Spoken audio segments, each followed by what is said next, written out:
البصير الحكم الرب اللطيف الخبير الحليم العظيم الغفور الشكور القريب الكبير الحفيظ المقيت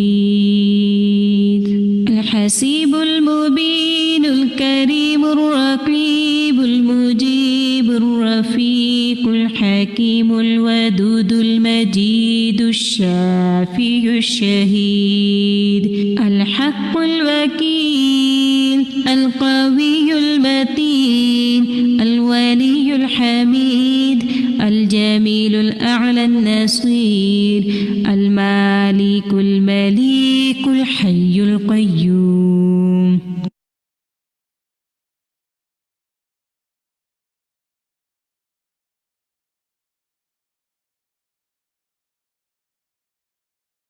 أعوذ بالله من الشيطان الرجيم. بسم الله الرحمن الرحيم. الحمد لله رب العالمين الرحمن الرحيم مالك يوم الدين إياك نعبد وإياك نستعين اهدنا الصراط المستقيم صراط الذين أنعمت عليهم غير المغضوب عليهم ولا الضالين.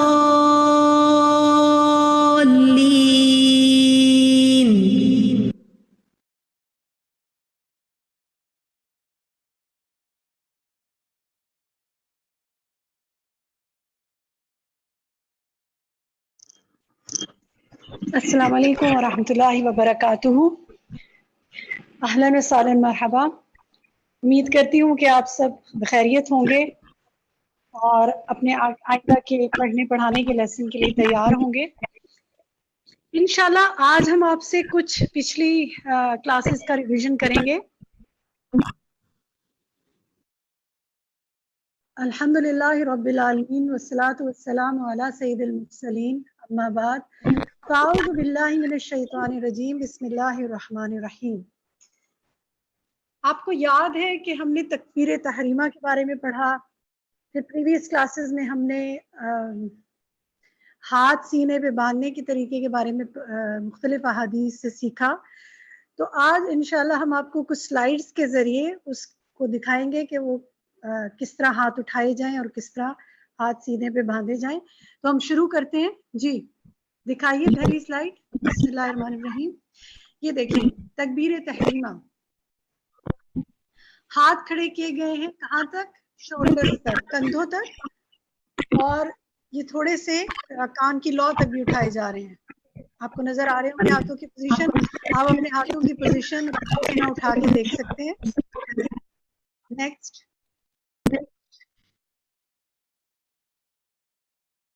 اگلی سلائیڈ دکھائیے. سینے پہ ہاتھ باندھنے کا طریقہ. پہلی رکعت ہے یہ. کیا دکھایا جا رہا ہے کہ ہاتھ سینے پہ باندھے ہوئے ہیں، سیدھا ہاتھ الٹے ہاتھ کے اوپر ہے، right hand above the left. کس طرح کہ انگلیاں جو ہیں وہ بازو تک بھی جا رہی ہیں، اینکل پر بھی ہیں، اینکل سے آگے بھی جا رہی ہیں، ہاتھ کے پاؤں پر بھی ہیں. جی نیکسٹ دکھائیے.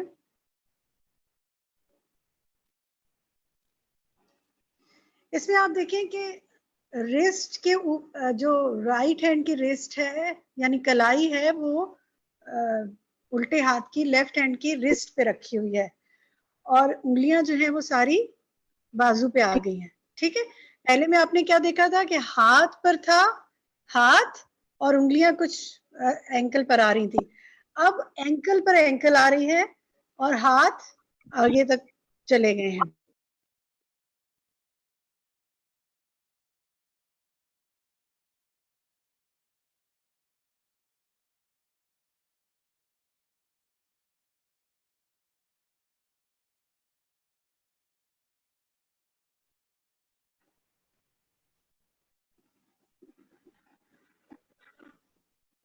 نیکسٹ کیا ہے؟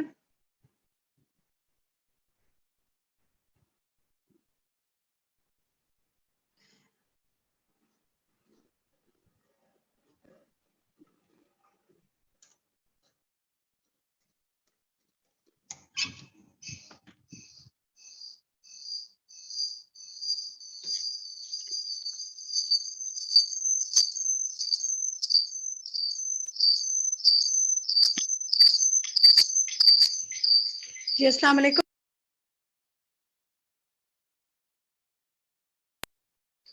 جی السلام علیکم، میری آواز آ رہی ہے؟ وعلیکم السلام ورحمۃ اللہ. اب آ رہی ہے. جی یہ آپ نے دیکھا کہ ہم نے اس سلائیڈ میں کیا دیکھا کہ ہاتھ جو ہیں وہ اینکل پر اینکل ہے اور انگلیاں آگے تک ہیں، اور یہی انگلیاں آگے تک لے جا کر ہاتھ کونی سے پہلے تک بھی رکھا جا سکتا ہے. جی نیکسٹ سلائیڈ دکھائیے. یہ لاسٹ ہے ان سلائیڈز میں. جی نیکسٹ دکھائیے. ہم اب اپنا انشاءاللہ لیسن شروع کریں گے. اس سے پہلے میں ایک بات کروں گی انشاءاللہ. یہ 2-3 طریقے آپ نے دیکھے، 2 طریقے آپ نے ہاتھ رکھنے کے دیکھے، تکبیر تحریمہ کا دیکھا. اب آج کا لیسن ہم انشاءاللہ شروع کریں گے. اس سے پہلے ہم آپ سے ایک کمنٹ شیئر کرنا چاہتے ہیں، ریفلیکشن شیئر کرنا چاہتے ہیں. ہماری ایک بہت پیاری اسٹوڈنٹ ہے، ساتھی ہے، 6 سال کی ہیں، ہمارے ساتھ کلاس اٹینڈ کری ہیں. انہوں نے ہمیں اپنا ریفلیکشن بھیجا ہے، ہم آپ کو وہ سنواتے ہیں. جی السلام علیکم ٹیچر. آنٹی میں 6 ایئرس کی ہوں. سپٹمبر میں 7 ایئرس کی ہوتی ہوں. میرا نام مریم ہے. میرا نام مریم زکریا شریف ہے. سب سے پہلے میں آپ کو دل سے دعا دیتی ہوں، اللہ آپ کو صحت کے ساتھ لمبی دعا دے، عمر دے. میں آپ کی حیال و صلاح کی کلاس اٹینڈ کرتی ہوں. میرے کو وضو کے بعد کے پورے دعائیں یاد ہے الحمدللہ.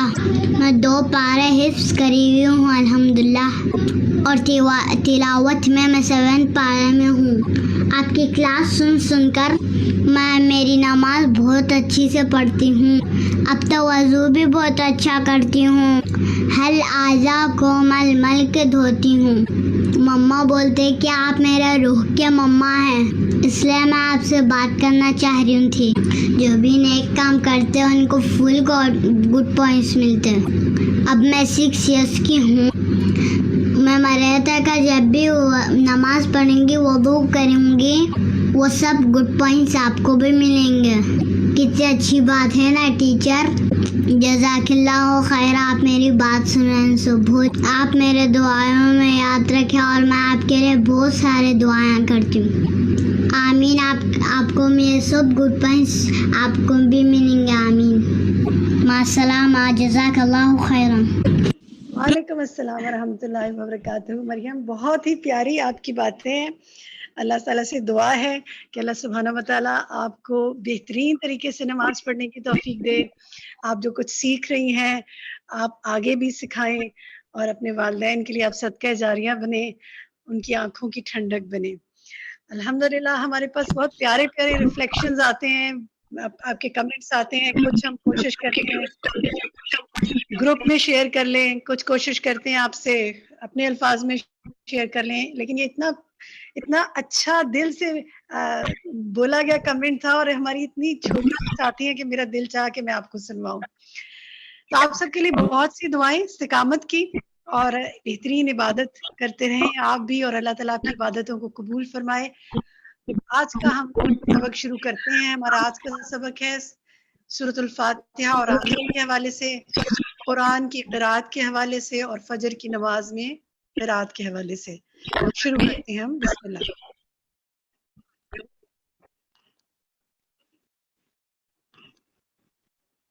سورۃ الفاتحہ.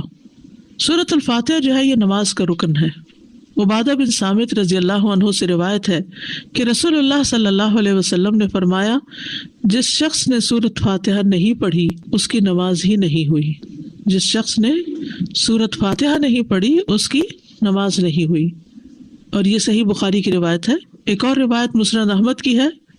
ابو ہریرہ رضی اللہ عنہ فرماتے ہیں کہ رسول اللہ صلی اللہ علیہ وسلم نے فرمایا ہر وہ نماز جس میں سورۃ فاتحہ نہ پڑھی جائے وہ ناقص ہے، ناقص ہے، ناقص ہے، مکمل نہیں۔ عربی کے الفاظ دیکھیے، کل صلاۃ لا یقرأ فیہا بفاتحۃ الکتاب فہی خداج، فہی خداج، فہی خداج غیر تمام، تمام نہیں، مکمل نہیں۔ امام کے علاوہ مقتدی کو بھی سورۃ فاتحہ پڑھنے کا حکم ہے۔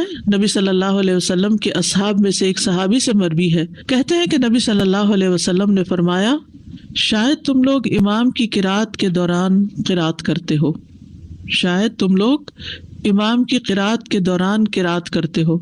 آپ نے 2 یا 3 مرتبہ یہ سوال دہرایا، یعنی جب امام پڑھتا تو لگتا تم بھی کچھ پڑھ رہے ہو۔ صحابہ نے عرض کیا یا رسول اللہ واقعی ہم ایسا کرتے ہیں۔ آپ صلی اللہ علیہ وسلم نے فرمایا پس ایسا نہ کیا کرو الا یہ کہ تم میں سے کوئی سورۃ فاتحہ پڑھے۔ اچھا، اس میں کیا ہوتا ہے؟ آپ نے رمضان وغیرہ میں دیکھا ہوگا کہ جب تراویح میں امام کسی ایسی صورت میں پہنچتا ہے تو مقتدی بھی ساتھ پڑھنے لگتے ہیں۔ مثلاً کون سی صورت؟ سورۃ یاسین، سورۃ رحمان، یعنی امام پڑھ رہا ہے ساتھ خود بھی پڑھنا شروع ہو جاتا ہے، اور امام پہ وہ چیز مشتبہ ہو جاتی ہے کیونکہ ہلکی ہلکی آوازیں بھی اکٹھی ہو کے امام کو ڈسٹرب کرتی ہیں اور اس کی قرات میں خلل آتا ہے۔ تو اس طرح نہیں پڑھنی چاہیے۔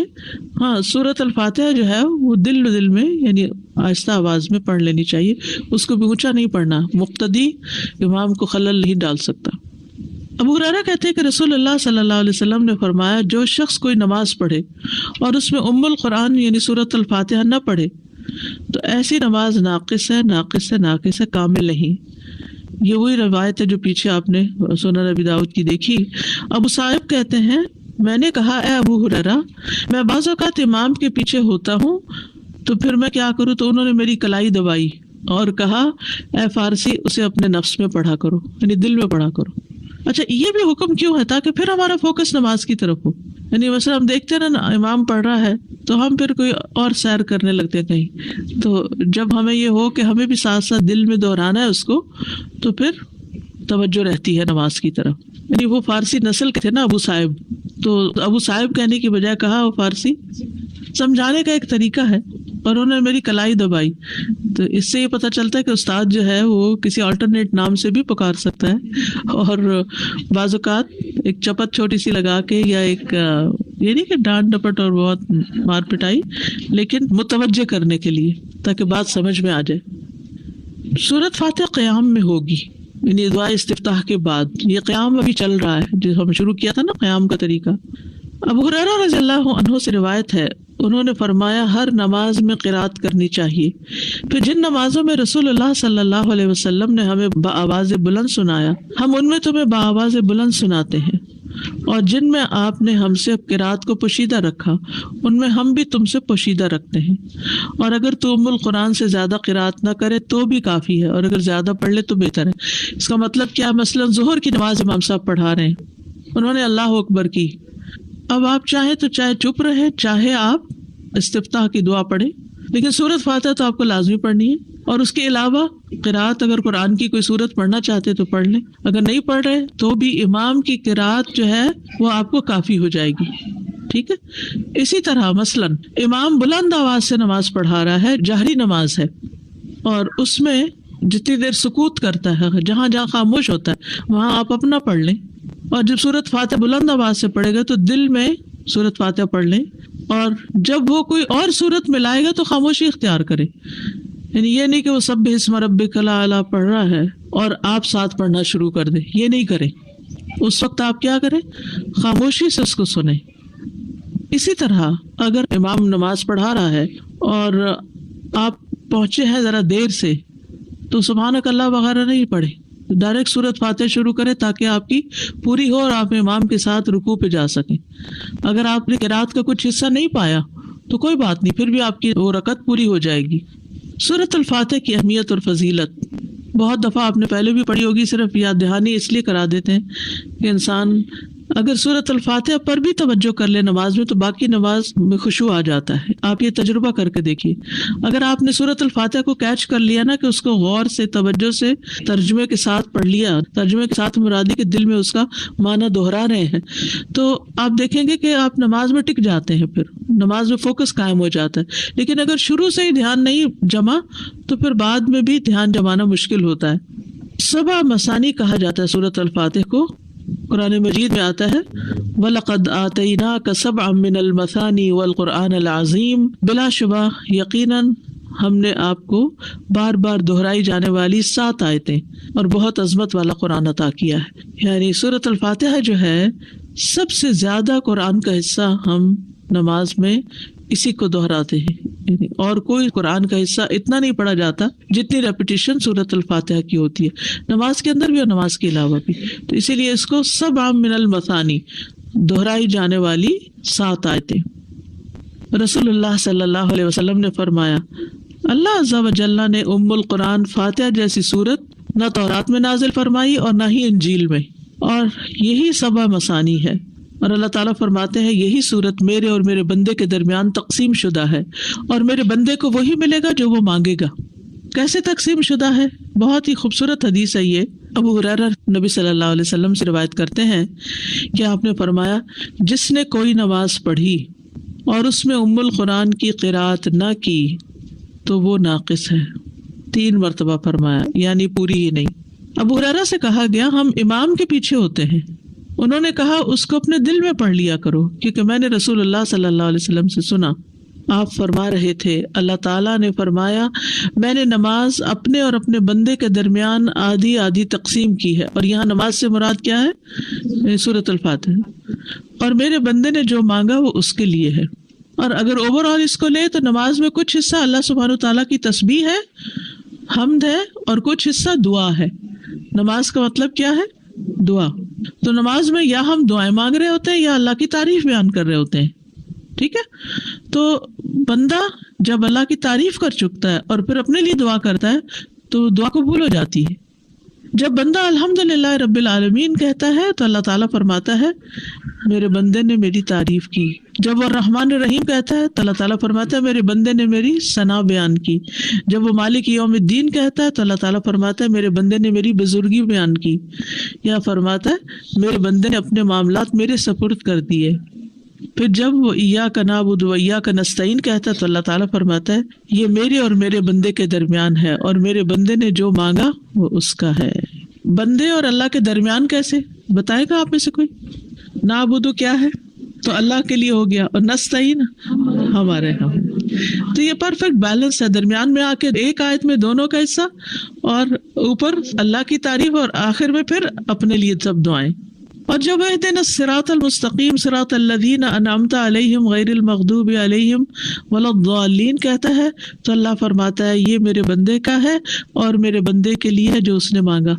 پھر ہدایت کیسے نہیں ملے گی؟ انشاءاللہ ہدایت ملے گی, کیونکہ اللہ نے وعدہ کر لیا. اب آپ دیکھیے اگر ہم نے اللہ کی تعریف کی اور ہمیں سمجھ نہیں آئی ہم نے کیا کیا, ایسے ہی بس تعریف کر گئے, اور دعا مانگتے وقت ہم تھوڑے سے متوجہ ہو گئے, تو پھر ہم کیا کر رہے ہیں؟ تو سورۃ الفاتحہ کی ایک خوبی یہ ہے کہ یہ اللہ اور بندے کے درمیان تقسیم ہے. سفیان کہتے ہیں مجھے یہ روایت علاء ابن عبد الرحمن بن یعقوب نے سنائی. میں ان کے پاس گیا, وہ گھر میں بیمار تھے. میں نے ان سے اس حدیث کے بارے میں سوال کیا اور انہوں نے مجھے یہ سنائی. یہ جو عربی کے اس کے الفاظ ہیں مجھے بہت ہی اچھے لگتے ہیں, جو اللہ تعالیٰ کا جواب آتا ہے فَإِذَا قَالَ الْعَبْدُ الْحَمْدُ لِلَّهِ رَبِّ الْعَالَمِينَ قَالَ اللَّهُ تَعَالَى حَمِدَنِي عَبْدِي وَإِذَا قَالَ الرَّحْمَنُ الرَّحِيمُ قَالَ اللَّهُ تَعَالَى أَثْنَى عَلَيَّ عَبْدِي وَإِذَا قَالَ مَالِكِ يَوْمِ الدِّينِ قَالَ مَجَّدَنِي عَبْدِي هَذَا بَيْنِي وَبَيْنَ عَبْدِي وَلِعَبْدِي مَا سَأَلَ. اب سورۃ الفاتحہ کی قراءت کا طریقہ کیا ہے, کیسے پڑھی جائے؟ ایک ایک آیت کو وقف کر کے پڑھنا. ام سلمہ سے مروی ہے کہ ان سے رسول اللہ صلی اللہ علیہ وسلم کی قراءت کے متعلق پوچھا گیا تو انہوں نے فرمایا کہ آپ ایک ایک آیت کو وقف کر کر کے پڑھتے تھے. پھر انہوں نے سورۃ الفاتحہ کی پہلی 3 آیات کو توڑ توڑ کر پڑھا, یعنی توڑ توڑ کے یعنی کہ آیت بیچ میں توڑ دی بلکہ ہر آیت پہ وقف کیا. بسم اللہ الرحمن الرحیم الحمد للہ رب العالمین الرحمن الرحیم مالک یوم الدین. اور پھر کہتی ہیں کانا یقطع قراءتہ آیتن آیتن کہ نبی صلی اللہ علیہ وسلم ایک ایک آیت کو وقف کر کے پڑھتے تھے. پھر آپ صلی اللہ علیہ وسلم الفاتحہ پڑھتے, آپ اس کی ایک ایک آیت الگ الگ کر کے پڑھتے, بسم اللہ الرحمن الرحیم پڑھتے, پھر رک جاتے, پھر الحمدللہ پڑھتے, اور پھر باقی بھی اسی طرح آخر تک. اسی طرح آپ کی تمام قرات تھی. آپ آیات کے اختتام پر رک جاتے اور ایک آیت کو دوسری سے ملا کر نہیں پڑھتے. کبھی نبی صلی اللہ علیہ وسلم مالک یوم الدین کی جگہ ملک یوم الدین بھی پڑھتے دوسری قرات سے. کبھی آپ اس کو مالک پڑھتے اور کبھی ملک پڑھتے. استاد جماعت میں امام کے پیچھے پڑھنے والی ہے تو سورہ فاتحہ پڑھ سکتے ہیں, لیکن اگر ہم ایک رکعت سمجھیے دیر سے آئے ہیں اور امام نے سورہ فاتحہ پڑھ لی اور دوسرے سورت کی قرات شروع کر دی تو اس سلسلے اگر ہم اس میں بھی دل میں پڑھ کے جوائن کر پڑھ کے, جی ہاں دل میں پڑھ سکتے. دل میں پڑھنا مطلب پھر ہونٹ نہیں ہلیں گے اس میں, نہ بھی ہلکا ہلکا تو ہلیں گے, آواز سے نہیں پڑھیں گے. جیسے ہم گھر میں نماز پڑھ رہے ہیں, اگر ظہر کی نماز ہے اس میں ہم اگر تھوڑی سی اونچی آواز میں جسٹ ٹو کیپ اٹینشن پڑھ سکتے ہیں, گھر میں ہلکی سی اونچی آواز میں. آگے آ رہا ہے ویسے مسئلہ. جی جہری نمازیں جو ہیں ان میں اگر عورت گھر میں اونچی آواز سے پڑھتی ہے تو یہ مستحب ہے, یعنی پڑھ سکتی ہے, اور اگر وہ نہیں چاہتی اونچی آواز میں پڑھنا تو پھر دل میں بھی پڑھ سکتی ہے, اس کے لیے اجازت ہے. جی لیکن پسندیدہ یہی ہے کہ جیسے مغرب, عشاء اور فجر میں وہ اونچی آواز سے پڑھے. اگر جس میں اونچی آواز سے نہیں پڑھے گا اس میں پھر دل میں ہی پڑھنا چاہیے. جی ہاں. اساتذہ جی یہ سوال بہت فریکوینٹلی آتا ہے کہ جیسے جب جماعت میں اگر لیٹ جوائن کیا ہے اور سب کچھ اسکپ کرنے کے باوجود بھی الفاتحہ آپ کی مکمل نہیں ہو سکی اور امام صاحب رکوع میں چلے گئے ہیں, آپ نے الفاتحہ آدھی پڑھی, آدھی سے تھوڑی زیادہ پڑھی, تو اس میں پھر اس میں اگر چند سیکنڈ کے وقفے سے آپ کی پوری ہو رہی تو پوری کر کے ذرا سے توقف کر کے چلے, بہت لمبا نہیں لیکن اتنے نہیں ہو کہ آپ کو رکوع مس ہو جائے. رائٹ ایز لانگ ایز آپ کو گیس ہے کہ آپ مکمل کر لیں گے ان کے اٹھنے سے پہلے تو آپ کر کے چلیے. چند سیکنڈ میں سورت پوری ہو جاتی. سورۃ الفاتحہ کی قرات کے بعد آمین کہنا, اس کے دلائل کیا ہیں؟ صحیح بخاری کی روایت ہے, ابو ہریرہ سے روایت ہے کہ نبی صلی اللہ علیہ وسلم نے فرمایا جب امام آمین کہے تو تم بھی آمین کہو, کیونکہ جس کی آمین فرشتوں کی آمین کے موافق ہو گئی اس کے گزشتہ گناہ بخش دیے جائیں گے. ابن شہاب کا کہنا ہے کہ رسول اللہ صلی اللہ علیہ وسلم خود بھی آمین کہتے تھے, یعنی صرف مقتدی نہیں بلکہ خود بھی. نبی صلی اللہ علیہ وسلم کا بلند آواز سے آمین کہنا, وائل بن حجر کہتے ہیں رسول اللہ صلی اللہ علیہ وسلم جب ولضالین پڑھتے تو آمین کہتے اور اس کے ساتھ اپنی آواز بلند کرتے. رسول اللہ صلی اللہ علیہ وسلم جب ام القرآن سورۃ الفاتحہ کی قرات سے فارغ ہوتے تو آواز کو بلند کرتے ہوئے آمین کہتے. السلسلہ صحیحہ کی روایت ہے, اور پچھلی جو تھی سنن ابی داؤد کی اور اس سے پچھلی بخاری کی. آسمان پر فرشتوں کا آمین کہنا, یاد رکھیے جب آپ عبادت کر رہے ہوتے ہیں تو آپ کا ایک تعلق جو ہے وہ آسمان والوں سے بھی ہو جاتا ہے. ابو ہریرہ رضی اللہ عنہ سے روایت ہے کہ رسول اللہ صلی اللہ علیہ وسلم نے فرمایا جب تم میں سے کوئی آمین کہتا ہے تو آسمان پر فرشتے بھی آمین کہتے ہیں, اگر دونوں کی آمین ایک دوسرے سے مل جائے تو اس نمازی کے تمام گناہ بخش دیے جاتے ہیں. یعنی اتنا فائدہ ہے. آمین بھی ایک طرح سے دعا ہی ہے. آمین کا معنی کیا ہے؟ اللہم استجب, اے اللہ قبول کر لے جو دعا ہم نے کی ہے. یعنی امام آمین کہہ رہا ہوتا ہے, فرشتے آمین کہہ رہے ہوتے ہیں, مقتدی آمین کہہ رہے ہوتے ہیں, سب مل کے کیا چاہتے ہیں کہ جو ہم نے مانگا ہے وہ ہمیں مل جائے. اگر انسان اس وقت تصور ہی کر لے نا کہ اس وقت فرشتے بھی آمین کہہ رہے ہیں اور امام بھی اور سارے مقتدی بھی اور میں چپ کر کے کھڑا ہوں, تو سب سے الگ ہو گیا. ابو ہریرہ سے روایت ہے کہ رسول اللہ صلی اللہ علیہ وسلم نے فرمایا جب تم میں سے کوئی آمین کہتا ہے تو آسمان پر فرشتے بھی آمین کہتے ہیں, اگر دونوں کی آمین ایک دوسرے سے مل جائے تو اس نمازی کے تمام گناہ بخش دیے جاتے ہیں. صحابہ کا جہری نمازوں میں اونچی آمین کہنا, جہری کا مطلب ہوتا ہے جو لاؤڈ پڑھی جاتی ہے, امام کا بآواز بلند آمین کہنا. عطا رحمہ اللہ بیان کرتے کہ آمین ایک دعا ہے. ابن زبیر رضی اللہ عنہما اور ان کے مقتدیوں نے اتنی زور سے آمین کہی کہ مسجد گونج اٹھی. اور اب بھی آپ نے جمعہ وغیرہ کو سنا ہوگا کہ کس طرح پوری مسجد میں آواز گونج جاتی ہے. ابو ہریرہ اپنے امام کو کہا کرتے تھے کہ مجھے آمین سے محروم نہ کرنا, اگر مل کے کہہ رہی ہے تو کوئی حرج نہیں. جی ہاں. نافع کہتے ہیں کہ ابن عمر رضی اللہ عنہما آمین کہنے کو کسی صورت نہیں چھوڑتے تھے بلکہ دوسروں کو بھی اس کے متعلق ترغیب دیا کرتے تھے، اور میں نے آمین کے متعلق ان سے اچھے کلمات سنے۔ بلکہ اس کے اوپر ایک حدیث بھی ہے، اس وقت میرے سامنے نہیں، کہ جس میں کوئی صحابی روایت کرتے ہیں کہ انہوں نے صف میں پیچھے سے آمین کی آواز سنی کسی خاتون کی۔ اچھا، لیکن اس میں جلد بازی نہیں کرنی، امام آمین کہے تو پھر آمین کہنی ہے آپ نے۔ نبی صلی اللہ علیہ وسلم نے فرمایا جب امام آمین کہے تو تم بھی آمین کہو، کیونکہ جس کی آمین فرشتوں کی آمین کے ساتھ مل گئی اس کے پچھلے تمام گناہ بخش دیے جائیں گے۔ جی ساتھ ہی کہیں گے نا، امام آمین کہے تو یعنی یہ نہیں کہ اس سے پہلے ہی جی ابھی ان کا دعالین نہیں ہوتا تو لوگ آمین کہہ دیتے ہیں، یہ نہیں ہونا چاہیے۔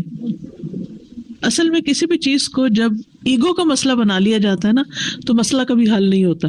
اگر ایگو کا مسئلہ نہ ہو، دلائل سامنے ہو، تو انسان کہتا ہے یہ چیز بہتر ہے میرے لیے، میں یہ لے لیتا ہوں۔ جیسے بازار آپ کچھ چیز لینے کے لیے جاتے ہیں، ایک چیز لیتے ہیں اور تھوڑا آگے جاتے ہیں اس سے بہتر نظر آتی ہے، تو آپ کیا یہ نہیں کرتے کہ پچھلی والی واپس کر دیتے ہیں وہیں کھڑے کھڑے، اور جو دوسری والی ہے وہ گھر لے آتے ہیں، کیونکہ آپ کو دوسری زیادہ کنوینئنٹ، زیادہ بہتر، زیادہ فائدے کی، زیادہ دیر پا لگ رہی ہے۔ زندگی کے ہر معاملے میں ہم یہی کچھ کرتے ہیں، لیکن دین کے معاملے میں ریجڈیٹی اور ایگوئسٹک اپروچ جو ہے اس کی وجہ سے ہم مسئلے سالو نہیں کرنے چاہتے۔ آمین کی اہمیت۔ آمین کہنے پر فرشتے تو جواب دیتے ہی ہیں، آمین کہنے پر اللہ کا جواب دینا۔ صحیح مسلم کی روایت ہے، ابو موسیٰ رضی اللہ عنہ نے کہا کیا تم نہیں جانتے کہ تمہیں اپنی نماز میں کیسے کہنا چاہیے؟ رسول اللہ صلی اللہ علیہ وسلم نے ہمیں خطبہ دیا، آپ نے ہمارے لیے ہمارا طریقہ واضح کیا اور ہماری نماز ہمیں سکھائی۔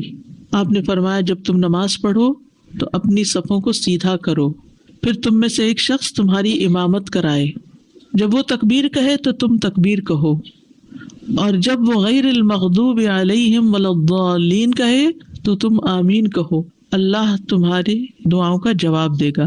یہ آپ دیکھیے اوپر عربی کے الفاظ، صحیح مسلم کے ساتھ کیا لکھا ہوا ہے؟ یجبکم اللہ، اللہ تمہیں جواب دے گا، یعنی جو تم نے دعا مانگی وہ قبول ہوگی، اس کا جواب ملے گا تمہیں۔ اور پھر آپ دیکھیے کہ یہ جو سورۃ الفاتحہ میں ہم خاص طور پر دعا مانگتے ہیں، اس میں ہم ہدایت کی دعا مانگ رہے ہوتے ہیں۔ اچھا، یہ ہدایت صرف دینی ہدایت نہیں ہوتی، کیونکہ ہم سمجھتے ہیں ہدایت سے مراد دین اسلام کے راستے پہ چل پڑنا، ٹھیک ہے، لیکن ہمیں کیا دنیاوی معاملات میں اللہ تعالیٰ کی رہنمائی کی ضرورت نہیں ہوتی ہے نا؟ مثلاً جیسے استخارہ کرتے ہیں تو استخارے میں بھی ہم کیا کہتے ہیں کہ یا اللہ جس چیز میں خیر و بھلائی ہے وہ ہمارے لیے ہو جائے، ٹھیک ہے، ہر چیز میں۔ تو ہم کچھ چیزیں جو بڑی اہم ہوتی ہیں ان کے لیے تو استخارہ کرتے ہیں، لیکن کچھ چیزیں جو چھوٹی چھوٹی ساتھ ساتھ چل رہی ہوتی ہیں، انسان کو اپنی زندگی میں ہر لمحہ کچھ نہ کچھ ڈیسیژن بنانے پڑتے ہیں۔ مثلاً کورس کو جوائن کرنا تو ایک بڑا فیصلہ ہوگا، لیکن اس کے علاوہ بھی جیسے یہاں سے جب چھٹی ہوگی تو گھر جاتے ہوئے ہو سکتا ہے جب آپ گاڑی موڑیں یہاں سے تو آپ سوچیں اچھا پہلے میں گروسری کر لوں یا پہلے میں فلاں بیمار کی عادت کر لوں یا گاڑی سیدھی چلی جاؤں۔ ڈیسیژن لینا نا، آپ نے ہدایت چاہیے نا، اس میں کیا چیز بہتر ہے۔ آپ دیکھتے ہیں اچھا اگر میں گروسری پہ چلی گئی تو میری عصر کی نماز جائے گی مثلاً، تو آپ کیا کہتے ہیں؟ میرا خیال ہے مجھے گھر ہی چلنا چاہیے۔ پھر آپ کہتے ہیں نہیں میں فلاں جگہ جاتی ہوں، مسجد بھی قریب ہے تو نماز پڑھ کے گھر چلی جاؤں گی، ٹھیک ہے۔ اب آپ ایک کے بعد ایک چیز اپنے دل میں ڈیسائیڈ کر رہے ہوتے ہیں۔ آپ کی آخرت کے اعتبار سے سب سے بہتر آپشن کون سی ہے؟ بعض اوقات انسان اس میں کنفیوز ہو جاتا ہے، خود فیصلہ نہیں کر پاتا، تو یہاں بھی آپ کو رہنمائی چاہیے ہوتی ہے کہ یا اللہ ادھر جاؤں یا ادھر جاؤں۔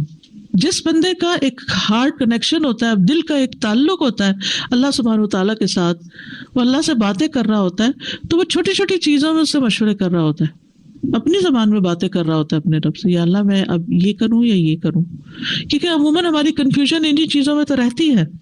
مثلاً آپ اکثر بیمار رہتے ہیں تو آپ کو کوئی سمجھ نہیں آتی کہ میں کروں تو کروں کیا، یا اللہ مجھے سمجھ نہیں آتا کہ میں کیا کھاؤں اور کیا نہ کھاؤں، مجھے نہیں پتا کہ کون سی چیزیں میری صحت کے لیے ٹھیک نہیں، میں یہ دوا کھاؤں کہ نہ کھاؤں، کچھ لوگوں سے سنا ہے کہ اس کا بہت سائیڈ افیکٹ ہوتا ہے، یہ کروں کہ نہ کروں، فلاں نے بلایا ہے جاؤں کہ نہ جاؤں۔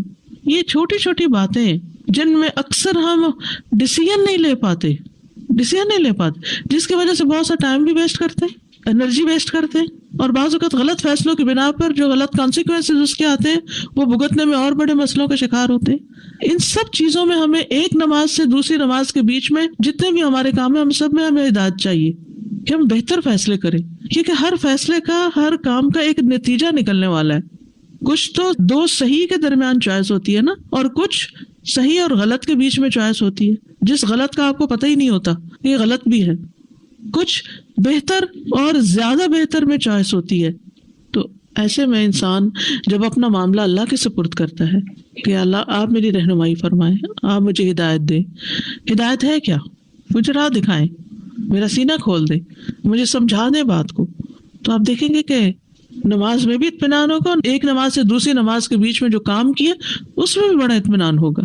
بعض اوقات کوئی شخص آپ سے مشورہ مانگتا ہے، آپ بہت صاحب علم ہونے کے باوجود بھی ضروری نہیں کہ دوسرے کو صحیح بات بتا سکیں، اس میں غلطی کا امکان ہے، لیکن امانت کا تقاضا کیا ہے کہ آپ میکسیمم کوشش کے ساتھ دوسرے کو صحیح بات بتائیں، چاہے اس کو اچھی نہ بھی لگے پھر بھی بتا دیں۔ تو اس سے کیا فائدہ ہوگا؟ آپ کا اجر محفوظ ہو جائے گا، آپ غلطی سے بچ جائیں گے، آپ امانت کا حق ادا کر دیں گے۔ تو ان ساری چیزوں میں ہمیں ہدایت چاہیے ہوتی ہے، تو اس کے لیے ہمیں اللہ سے ہر نماز میں مدد چاہیے، کیونکہ آپ سوچ رہے ہوں گے کہ ہر رکعت میں سورۃ فاتحہ، ہر رکعت میں سورۃ فاتحہ، ہر نماز میں سورۃ فاتحہ، اور نماز ہوتی نہیں سورۃ فاتحہ کے بغیر، اتنی امپورٹنٹ چیز۔ تو اس کی کوئی وجہ ہے، ایسے ہی بے وجہ یہ نماز نہیں بنا دی گئی، ٹھیک ہے نا؟ یعنی یہ نماز کا طریقہ ہے پیزنٹ چیزیں اکٹھی کر کے ایک نماز نہیں بن گئی، یہ تو تمام انبیاء کو دی گئی تھی، اور یہ تو نبی صلی اللہ علیہ وسلم کو معراج پہ جب تشریف لے گئے تھے اس وقت تحفہ دیا گیا تھا، اور یہ بیسٹ عبادت ہے، عبادت کا سب سے بہترین طریقہ جو قولی بھی ہے اور فعلی بھی ہے، جس میں ایکشنز بھی ہے اور اس میں اسپیچ بھی ہے۔ یہود کا آمین سے حسد کرنا، نبی صلی اللہ علیہ وسلم نے فرمایا یہود نے کسی وجہ سے تم سے اتنا حسد نہیں کیا جتنا سلام اور آمین کی وجہ سے کیا، اور یہ دونوں ہی چیزیں بڑی مشکل ہیں۔ ہم اپنے بچوں کو سلام نہیں سکھاتے، کیوں نہیں سکھاتے؟ کیونکہ ہم خود نہیں کرتے، ہماری اپنی غلطی ہوتی ہے، اور خاص طور پر وہ بچے جو کسی اسلامک اسکول نہیں جاتے، کسی مسجد نہیں جاتے، صرف گھروں میں تو کلچر ہے نہیں سلام کا، آپ انہیں سلام کر کے دیکھیں گے مجال جواب دے جائیں، ایک نہیں، دو نہیں، 10 ہوں 20 ہوں، کریں ذرا سلام جا کے۔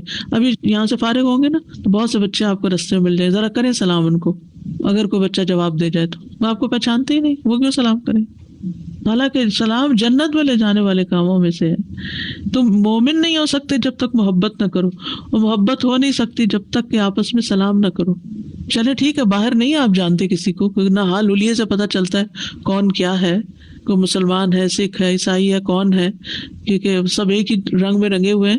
تو مسجد کے اندر تو ظاہر نماز کے صف میں وہی کھڑا ہے جو مسلمان ہے، کسی اسلامک کلاس میں تو وہی جا رہا ہے جو مسلمان ہے۔ تو اگر اس وقت بھی سلام نہیں کرتے ایک دوسرے کو تو پھر کیا کرتے ہیں؟ تو یہ دو چیزیں جو ہیں یہ بہت، جس طرح کہتے ہیں نا میجک ورڈز، تو ان کو اس سے تشبیہ تو نہیں دینی چاہیے، لیکن گولڈن ورڈز کہہ لیں کہ جس میں فائدہ ہی فائدہ ہے۔ آپ صلی اللہ علیہ وسلم نے کیا فرمایا تھا؟ افشوا السلام بینکم، دیکھیں سلامتی کی دعا ہے نا، تم سلامت رہو۔ پہلے زمانے میں تو بزرگ جو تھے وہ اردو میں بھی سلام کرتے تھے، تم سلامت رہو، اور سلام قریب لے آتا ہے، بہت قریب لے آتا ہے، تکلفات ختم ہو جاتے ہیں۔ السلام علیکم ورحمۃ اللہ وبرکاتہ۔ استاذہ میرا سوال ہے، کل ہمیں ایک سینیریو پیش آ گیا تھا، جمعے کی نماز تھی تو اوپر لیڈیز کا مائک وغیرہ بند ہو گیا تھا، تو 3 گروپ ہو گئے، ایک وہ جنہوں نے نماز امام کے ساتھ نہیں پڑھی، ایک وہ گروپ جنہوں نے نماز ان کے اشارے دیکھ دیکھ کے پڑھی، ایک وہ جنہوں نے نہیں پڑھی اپنی نماز پڑھ لی، اور ایک وہ جو اشارے دیکھ رہے تھے لیکن انہوں نے اپنی جہری جماعت شروع کر دی۔ تو کون سا ٹھیک ہوگا؟ سارے ٹھیک ہے، کیونکہ اس وقت جو بھی جس نے ڈیسیژن لیا تو خطبہ کہاں سے سنا؟ تو کسی نے بھیجا ہی نہیں میسج، ان کو آگے نہیں پہنچایا، لا حول۔ تو اپنی ظہر پڑھ لیتے، پھر ظہر پڑھنی چاہیے تھی، کسی نے ظہر پڑھی اور کسی نے کچھ کیا۔ ساتھ میرا یہ ہے کہ ابھی جو سورہ فاتحہ ہم لوگ پڑھ رہے تھے اس میں جو حدیث ہم نے پڑھی کہ اللہ اور بندے میں تقسیم اللہ تعالیٰ نے وہ صورت، مجھے سوچ کے اس قدر ڈر لگ رہا ہے کہ انفرادی طور پہ اجتماعی طور پہ اس کا مطلب ہے کہ ہم مسلمانوں کی نماز ہی صحیح نہیں ہے۔ دیکھیے ہم اہدنا الصراط المستقیم، تو اگر میں یا اور باقی مسلمان سیدھے راستے کی طرف ہے ہی نہیں، جبکہ اللہ تعالیٰ نے کہا تم مجھ سے مانگ رہے ہو اور میں تمہیں دے رہا ہوں، رائٹ؟ اور پھر یہ کہ ہم یہود و نصارہ کی پیروی نہ کریں، رائٹ؟ لیکن ہم لوگ تو اسی راستے کی طرف جا رہے ہیں تو اس کا مطلب ہے ہماری تو نماز مین جو میں اس وقت مستقل یہی سوچ رہی ہوں کہ ہماری تو سورہ فاتحہ میں وہ روح ہی نہیں ہے، وہ دعا ہی نہیں ہے. اصل بات یہ نا وہ حدیث جو میں ہر ہفتے کوٹ کرتی ہوں اور ہر لیکچر میں کوٹ کرتی ہوں، جس کی نماز صحیح ہوگی اس کا سب کچھ ٹھیک ہو گیا، باقی چیزیں خود بخود ٹھیک ہونے لگیں گی. استاذہ ایک کوشچن ہمیشہ مجھے کنفیوز کرتا ہے، جیسے جب سورہ فاتحہ پڑھتے باقی سب چیزیں ہم نے امام کے پیچھے رہنا ہے، بعد میں کرنا ہے، تو کیا سورہ فاتحہ ان کے ساتھ ساتھ پڑھنا ہے تبھی تو ہم جی دل میں پڑھتے رہے ساتھ ساتھ. بھی چلا اور الحمدللہ سمجھ میں آیا کہ مقتدی کو جہر نہیں کرنا چاہیے، قرات ہو رہی ہے تو اس کا نقصان اور ڈسٹرب ہوگا وغیرہ وغیرہ. لیکن جیسے عام زندگی میں جب تکبیر ہوتی ہے اور بہت سے لوگ ہیں تو دھیمی دھیمی آواز سے مجھے تکبیرات آپ کی ہوتی ہے سبجیکٹ چینج ہونے کا وغیرہ، تو ہم بھی کہنے لگتے ہیں اللہ اکبر اللہ اکبر لا الہ الا اللہ قدرتی طور پہ جیسے ساتھ، تو یہ بھی غلط ہے. یہاں نہیں، اگر ویسے فوکس کی بات نہیں ہے تو خیر ہے، کوئی نہیں، اس میں اتنی بڑی بات نہیں بس کہہ سکتے. استاذہ جیسے بچپن سے ہی سنا ہے اور کہ نماز جو ہے وہ 1000 برائیوں سے بچاتی ہے، تو یہاں پہ اتنا فیکٹ نظر آ رہا ہے کہ کبھی کبھی ہم سوچتے ہیں کہ اللہ ہم اس چیز سے کیسے بچ گئے، یا ہمارے نصیب میں اتنی اچھی چیز کیسے مل گئی، میں نے تو کوئی بڑا کام نہیں کیا.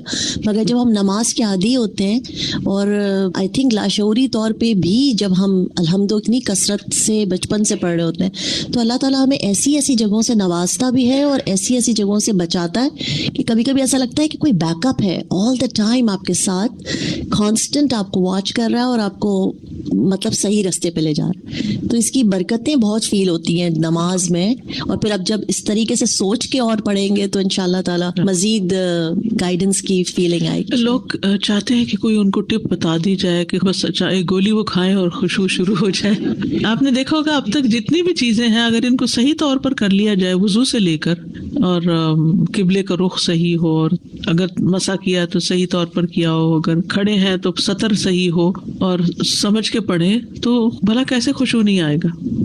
جس طرح صاحبہ میں یہ پوچھنا چاہتی ہوں، جس طرح کبھی نماز شروع کی اور گھر میں کوئی نہیں ہوتا تو میرا دل چاہتا ہے کہ میں زور زور سے پڑھوں نماز شروع سے ہی لے کے جب تک میں سلام نہ پھیر لوں، تو اس وقت ایسی کیفیت ہوتی ہے کہ آپ کو رونا بھی آتا ہے. تو اتنا کبھی کبھار روتی ہوں میں، تو اس طرح کے تسلسل جو ہے نماز کا وہ ختم ہو ہی جاتا ہے ایک قسم سے. تو پھر دوبارہ شروع کرنی چاہیے یا کنٹینیو رکھیں؟ نہیں، اگر بیچ میں ہچکیاں آ گئی ہیں اور ذرا سا رک گئے ہیں، سانس نہیں آ رہا، تو آگے ہی کنٹینیو کریں، ایز لانگ ایز آپ نے توڑی نہیں نماز. نیکسٹ ہے قرآن کی قرات. سورۃ فاتحہ ہو گئی آپ کی، اب قرات. ابن القیم رحمہ اللہ کہتے ہیں کہ جب آپ صلی اللہ علیہ وسلم سورۃ الفاتحہ سے فارغ ہو جاتے تو آپ اس کے علاوہ کسی اور سورت کو پڑھنے لگتے، اور کبھی آپ اس سورت کو لمبا کرتے، کبھی سفر یا کسی اور وجہ سے سورت کو ہلکا کر دیتے، اکثر میانہ روی اختیار کرتے. 3 صورتیں ہو گئی، کون سی؟ خوب لمبا، بالکل چھوٹا اور درمیانہ. تو اکثر کیا کرتے تھے؟ درمیان میں رہتے. سورۃ فاتحہ کے بعد کی قرات کا حکم ابو سعید خدری رضی اللہ عنہ سے مروی ہے کہ ہمیں ہمارے نبی صلی اللہ علیہ وسلم نے نماز میں سورۃ فاتحہ اور جو سورت آسانی سے پڑھ سکیں اس کی تلاوت کا حکم دیا ہے. یعنی عام حکم کیا ہے؟ اٹس این اوپن چوائس، جو آپ کا دل چاہے پڑھے، پابندی نہیں ہے اس میں. جس سورۃ فاتحہ کی تو کیا ہے؟ پابندی ہے کہ وہی پڑھنی ہے آپ نے، اس کا آلٹرنیٹ کوئی نہیں دیا گیا. لیکن باقی قرآن کی قرات میں آپ کے پاس آلٹرنیٹ ہے، جو چاہے پڑھیں. سری اور جہری قرات کا حکم. سری کا مطلب ہے خاموش اور چپکے چپکے، اور جہری کا مطلب بلند آواز سے. ابن عباس رضی اللہ عنہما سے روایت ہے، انہوں نے فرمایا کہ نبی صلی اللہ علیہ وسلم کو جس نماز میں بلند آواز سے پڑھنے کا حکم ہوا آپ نے اس میں بلند آواز سے قرات کی، اور جس میں آہستہ پڑھنے کا حکم ہوا وہاں آپ نے آہستہ پڑھا. یعنی یہ 2 نمازیں آہستہ اور باقی جہری، یہ آپ کو ایسا ہی کرنے کا حکم ملا ہے. وما کان ربک نسیا، تمہارا رب بھولنے والا نہیں ہے. ایسا نہیں کہ رب سے بھول ہو گئی ہے کوئی. لقد کان لکم فی رسول اللہ اسوۃ حسنہ، تمہارے لیے اللہ کے رسول میں بہترین نمونہ ہے، ان کی پیروی کرنا ہی زیادہ بہتر ہے. پھر ہے قدر بلند آواز سے قرات کرنا. ابن عباس رضی اللہ عنہما سے مروی ہے، کہتے ہیں کہ نبی صلی اللہ علیہ وسلم کی قرات اس قدر بلند ہوتی کہ حجرے میں موجود لوگ اس کو سن لیتے، جبکہ آپ گھر کے صحن میں ہوتے تھے. یعنی اپنے گھر میں پڑھ رہے ہوتے تھے اور باہر لوگ سن پاتے تھے. اسی طرح اور صحابہ بھی جب اپنے گھر میں پڑھ رہے ہوتے تھے تو راستے سے گزرنے والوں کو آواز آ رہی ہوتی تھی, اور آپ صلی اللہ علیہ وسلم اندھیرے میں بھی لوگوں کے گھروں کے پاس سے جب گزرتے تو ان کی آوازوں کی وجہ سے ان کے گھروں کو پہچان لیتے تھے. مسجد نبوی میں بھی لائٹ نہیں تھی تو کہاں مدینہ کی گلیوں میں گپ اندھیرے میں بھی آپ کو پتہ چل جاتا تھا کہ یہ کس کا گھر ہے, یہ کس کا ہے, کیونکہ ان کی راتیں آباد ہوتی تھیں اور وہ اونچی آواز میں قرات کر رہے ہوتے تھے. اور جب لائٹ ہی نہیں تھی تو مصحف دیکھ کے کہاں سے پڑھنا ہوتا تھا اس وقت رات کے وقت تہجد میں.